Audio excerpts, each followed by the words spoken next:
Why, hello there, Skeletors and He-Mans alike. Shams Nelson here from Fantastic Anatomy, and I actually just I'm currently taking an anatomy class, and I've been studying the bones and stuff, and so I thought I'd make another video about the bones, and with the new stuff that I've learned, because some of it is pretty helpful. It's like some detailed stuff we had to learn. So let's see, is this pen gonna work? Alright, so I'm gonna try doing it this way instead of digitally, and see how that works out. Alright, so for the skull, and I'm going to keep things simple because this is figure drawing, or this is for figure drawing, like skeleton for figure drawing, not just for the sake of drawing skeleton. So one thing to keep in mind is there's this maxilla area. So we got the mandible here, and then the maxilla area, you could just kind of indicate it like that. And then this would be a good little skull right there to get you started if you're trying to place things in space. And then you've got the vertebrae and stuff. So for the rib cage, it starts off small. It's hard doing this. I'll do it like that, alright? Because I gotta look at the paper. And it comes down like this. You got a scapula in the middle that's bigger on top. It comes down something like that. And all the ribs. Well, let's go. Okay, so then there's like these floating ribs here. There are 7 true ribs, and then the rest are false ribs, and they connect to this like cartilage area here and here. There's this clavicle. So the arm muscle, let's just make this humerus bone floating off into space right here, and then we'll show how it attaches. But it's basically got this kind of shape, so it comes in like this. Actually, I'll draw one over here. So let's say this is the left one. It's got a little tuberosity right there. Alright, it looks something like that, and then it comes down, and it's really big on the medial side towards the middle. It comes out like pretty far like that. There's a little notch here where it connects to the, what's it called? Radius and ulna. Okay. So let's just do something like that. So then in the back, we've got the scapula. And there's a part of the scapula that comes even like above and almost over it, and then there's a socket in the scapula. So the arm is really more attached to the back than the front. We also have this clavicle that comes over here and meets it. And the clavicle is kind of big and flat in the middle. So here's the clavicle, I'll do this clavicle. So here it's medially, it's like that. And then it gets thinner towards the top. And then there's a gap between them, and that's that little notch in your throat kind of thing. Okay, cool. So this gets a little bigger. There's a sacrum and the thing. So with the with this, what's it called? The pelvis. I like to think of it as like curving around. This might be a little exaggerated, but curving around like that. So you see it's like almost like a bowl. It fits in there, but the front of the bowl is carved out. And then here, for a female, it'll be open. So this one's a male, let's say. So this, I think it's called the pubic arch. It might be called the pubic arch. Is thin like that. If it's more open like that, so like a female's pelvis versus a male's one. That might be a male type, and then a female one is going to be a little more wide and open because that's where a child comes out of this area, so it has to be more open. And then there's a little like hole. It's called the oh my gosh, I've already forgotten it. Something foramen. All right.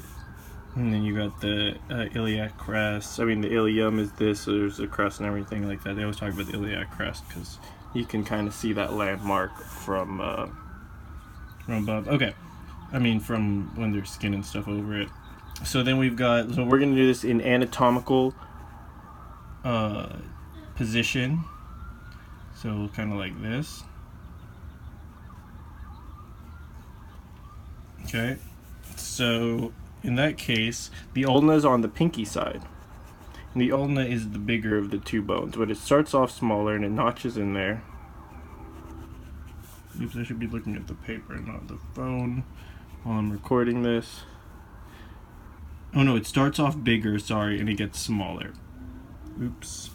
And then the radius is the opposite. It's very small towards the top, and then it gets big, and almost the full wrist area is the radius. And there's like these carpal bones, which come about that much. Then there's the tarsals, so I'll just indicate them like that really roughly. That's another one. And then we have the fingers, the phalanges, and they're gonna fall like a kind of that shape, whatever. Okay. All right, let's move on to the femur. So we got the scapula like this. Scapula is kind of this shape.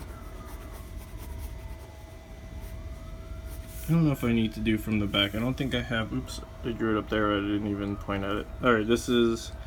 If this video is really annoying because I'm not pointing it in the right place at the right time, let me know and I'll just go back to being digital.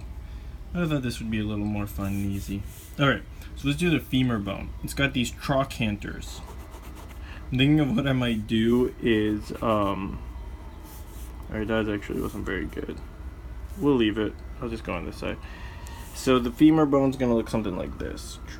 That's where it goes into the hip. And then there's something like that. And this is a trochanter, greater and lesser trochanter, intertrochlear, like line or something. I don't know. Alright, so it sticks out, and then there's this kind of shape. And I kind of like to simplify it like that. It's a cool robot, like an anime robot style thing. And that's like, okay, and then at the bottom is really chunky. There's the patella, the kneecap, and then there's gonna be another chunky one coming down. And that's the tibula, or the tibia. And then there's a little one here, and that's the fibula. And see, this one's a little lower, and this is a little higher. They're two bumps, and you're gonna put the foot right inside there. And really look at this whole thing while I did it. So he's probably not. I should have done like a gesture and all that stuff if I want it to look like it's standing properly. Alright, so let's look at for the foot. Let's say this is the fibula. There's this big old bone, I think this is called the calcaneus. And then there's one on top called the talus. So they're like Greek warriors of your feet. And then a bunch of these metacarpals, whatever. And then some toes. So in the front you can think of like the talus as this kind of shape maybe, and then these like tarsals coming off, or metatarsals, and you can't really see the heel, but let's say you're at like 3/4 view. You could think of it like there's this calcaneus bone and a talus bone on top. And I've gotten into sketching really like messy. I don't know, it's kind of liberating. It's nice, I think. I don't know, what do you guys think? Alright, so I think that's all that little details and stuff that I mean, I have another video about drawing the skeleton, so you should check that one out if you want more thorough from side view and everything like that. Let's go actually here. There's these zygomatic arch things like that, and that can also be another. I should do one just on the skull because it's such a detailed thing, and you have to, you know, if you get it, like, there's just so much to it, and it's more noticeable because, you know, the face goes there. Alright, yeah, so check out that other video if you want more of like side view, 3/4 and all that stuff. And yep, peace, God bless, and stay fantastic, everyone.